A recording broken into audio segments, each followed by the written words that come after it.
जिनका कोर्स लगभग हो गया है, जिनका कोर्स 70% तक हो चुका है या 50% कोर्स जिनका हो जाएगा फरवरी तक और वो अगले साल ही परीक्षा देना चाहते हैं, उन तीनों लोगों के लिए ये टेस्ट सीरीज उपयोगी है। जिन लोगों का अभी अभी कोर्स शुरू हुआ है जो 2027 में देंगे, उन लोगों को उसमें बहुत परेशान होने की जरूरत नहीं है। टेस्ट सीरीज आंसर राइटिंग तब की जा सकती है जब एक लेवल 6-8 महीने आपने पढ़ लिया हो। जब आप 6-8 महीने पढ़ते हैं तब आप सब्जेक्ट्स को कनेक्ट करने, आंसर्स को लिखने, एक दूसरे से जोड़ने के लिए होता है। इनफैक्ट मैं चाहता हूं आंसर राइटिंग की प्रैक्टिस भी तभी करनी चाहिए क्योंकि कई विषय आपस में जुड़े होते हैं और नहीं भी जुड़े हों तो हमें वो समझ आते आते कि लिखना है 6 महीने तो लग ही जाते हैं, तो उसके बाद ही वो करना चाहिए। ये लॉन्ग टर्म है, इसमें टाइम टेबल यहाँ पर दिया होगा। देखिए जनरली वीक में 2 टेस्ट, हफ्ते में 1 टेस्ट की स्थिति भी है। मंडे मंडे मंडे मंडे, तो पूरे वीक में कितना टेस्ट है? 1 टेस्ट। फिर नीचे आकर वो मंडे थर्सडे ऐसा शुरू होगा, दिख रहा होगा यहाँ पे मंडे थर्सडे दिख रहा है, मंडे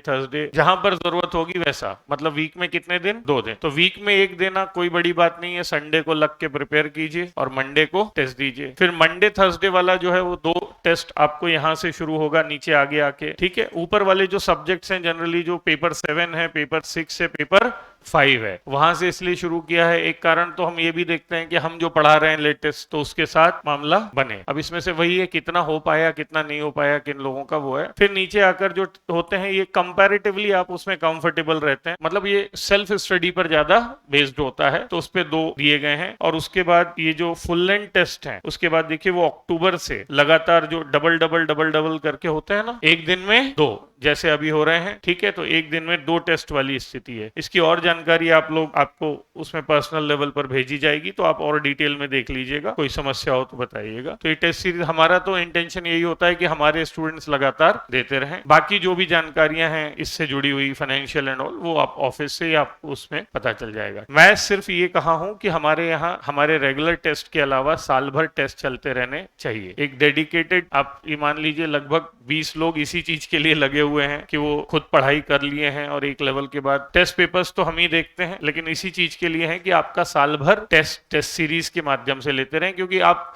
यहाँ नहीं तो कहीं, कहीं नहीं तो कहीं टेस्ट तो देते ही है ऑनलाइन ऑफलाइन। तो आपके पास एक अवसर रहे, उन्हीं लोगों को लेना चाहिए जो एक लेवल तक पढ़ाई कर चुके हैं। जो नए बच्चे हैं वो इनको देखकर परेशान ना हो। आपका भी टाइम आएगा, आज नहीं तो कल आएगा। जब थोड़ा पढ़ लोगे तब आएगा।